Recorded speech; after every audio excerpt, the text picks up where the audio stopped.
Okay, so I'm just going to run through the video twice, scene by scene, sort of shot by shot, and offer some analysis and insight into why we decided to put each shot in there.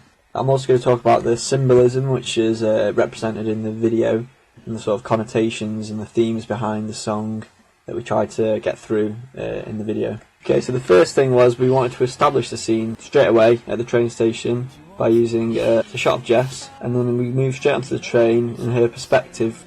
But we didn't want to really dwell on this, we wanted to get straight into the seaside because it's only a short song.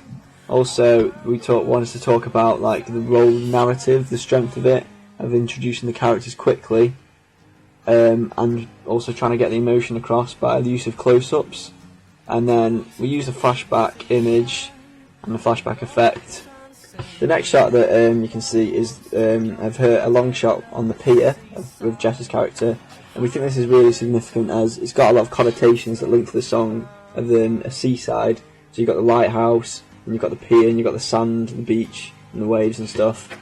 So this sort of like is keeps with the themes of the song.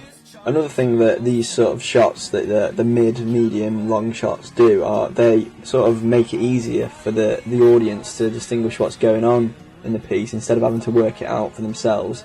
So you can clearly see Jess's character is sort of looking lost in the seaside, and this comes across through the use of the long shots, but also in the close-ups as well. You can see her emotions. There's also a key decision for us to include the love heart into the piece. You can see Jess like draws it into the sand. We did this to sort of like hammer home the point of the love that's been lost. And she draws it into the sand, and then it's only like a temporary thing, as it's going to get washed away by the tide. So we use an establishing shot just to start the piece off, and then we use a high angle shot to sort of show looking down on Jess. We establish the seaside straight away, and then you see the close-up of the couple. Next thing is that shot of her walking is sort of to signify her walking away from the relationship, and it's a close-up of her, and it sort of just hammers home how like lost she is.